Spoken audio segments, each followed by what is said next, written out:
Corey Milano was born on October 24, 1982, and Alyssa busied herself with her baby brother and off-Broadway acting jobs. She appeared in several plays, including All Night Long opposite Mary McDonnell, and in 1984, she made her first film called Old Enough.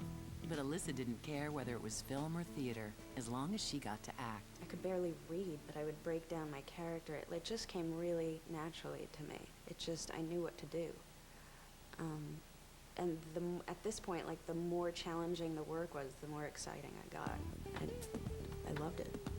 That same year, 10-year-old Alyssa was called into audition for a television pilot that was being built around Taxi star Tony Danza. Danza played a single father working as a housekeeper for a wealthy woman in Connecticut.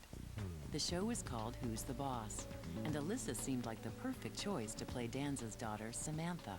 They were looking for a New York little Italian girl, which I fit the bill. And that night they called and said, we need her to fly to LA tomorrow to test for ABC. Unfortunately, there was one very unexpected hurdle Alyssa had to overcome in order to get the part. Because of my whole theater background beforehand, I had worked really hard at losing my very thick New York accent. I met with the director before I went to network, and he dropped the bomb on me. Okay, now you're gonna have to get back your Brooklyn accent before we go to the network, because it's very important that you be this Brooklyn kid in front of these people. So I had like 2 hours to get back my New York accent. So of course I call every family member. Well, obviously, you could tell I have a Brooklyn accent. I've sort of calmed it down for a while. I'm like just on the phone trying to listen. Alyssa had done everything she could to prepare, but for the first time, she felt the pressure. It was so intimidating. We sat in these big, huge, oversized chairs in the lobby, and they called my name. You get to a certain point, and then she's got to go in there by herself. It was like the time we left her at nursery school, that very first day. That's true. You know, I looked at my dad, and he said, go get him, baby. Next, Alyssa lands her man. I walked in, and there was this tiny room filled with men. And later, she takes on the role of a very different New Yorker. I think it really refocused her as an actor in people's eyes. Brilliantly. When Lifetime's intimate portrait of Alyssa Milano continues. This is Lifetime's intimate portrait of Alyssa Milano. By 1984, 11-year-old Alyssa Milano had been a working actress for 7 years and had made her mark on both Broadway and the big screen. However, it looked as though her big break was going to come with a television pilot built around Taxi star Tony Danza. But in order to land the gig, Alyssa had to prove she was still a New Yorker at heart. I remembered taking a deep breath, and then I looked up and I saw Tony. And I locked eyes with him and just decided at the tender age of 10 to just pay attention to that man. They were very close, and I know how much he adored her. Tony treated her as though she were his daughter. I mean, that was the way it was. Who's the Boss premiered in August 1984. In addition to Tony Danza, the show starred Judith Light, Katherine Helmond, Danny Pincharo, and Alyssa Milano. Despite never having done television, Alyssa felt right at home. I know it's a new neighborhood and it's new rules, but you gotta try. No more fighting, okay? Okay. But it's other stuff, too. I mean, she thinks you could watch basketball without yelling. She was completely comfortable in front of the camera. I mean, it was as though she had a sense of an adult about her, even though she was a child. So you put a camera on her and it was magic. Well, because she had started in theater, you know, she had very good sense of discipline. You know, she was always there on time, you know, she wanted to rehearse.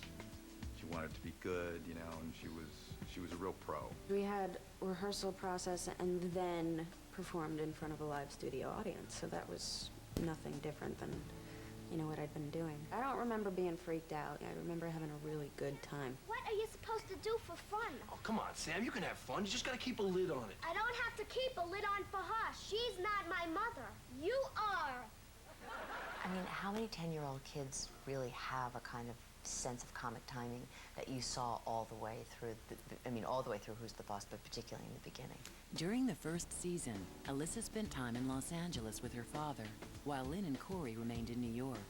And when the show went on hiatus, the cast held their breath to see whether they'd get picked up. We were opposite the Cosby lineup on Thursday night, which was terrible for us. We were doing very badly. We were floundering. The beauty of being a kid is that that never even occurred to me, and I had no idea that was going on. I mean, you know, those things don't...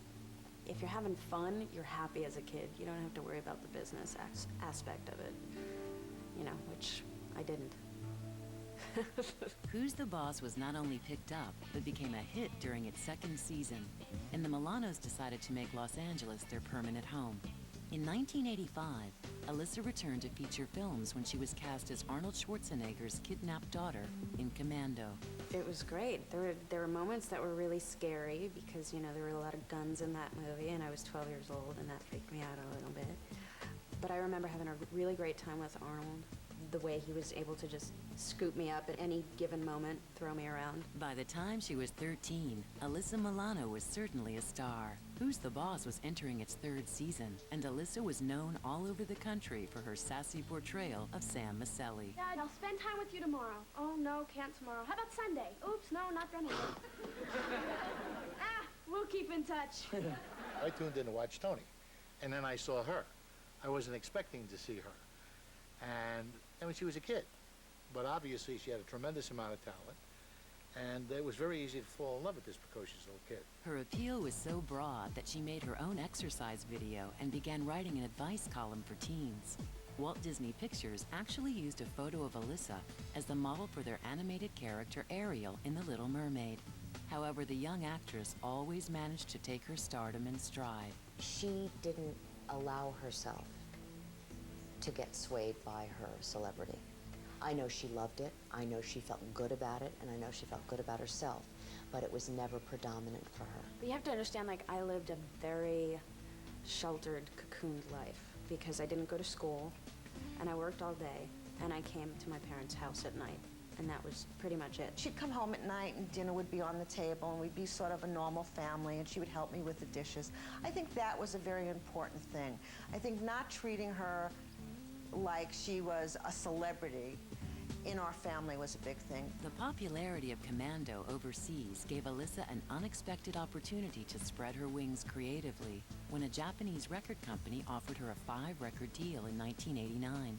The 15-year-old jumped at the chance. I shared producing with Jamie Jazz, and Alyssa would come in and do the vocals, and it was a great experience. She's real musical. I mean, you can sing her anything, and she'll sing it back, harmonies for days, and she loves music. And I was also so happy that it was, like, over there, you know, so I could do it and have it be over there and tour over there, but not have it be a part of my career or life at home. So it seemed like the perfect hobby, just on a really bigger scale. Alyssa's self-titled debut album was an instant hit and reached platinum status in Japan.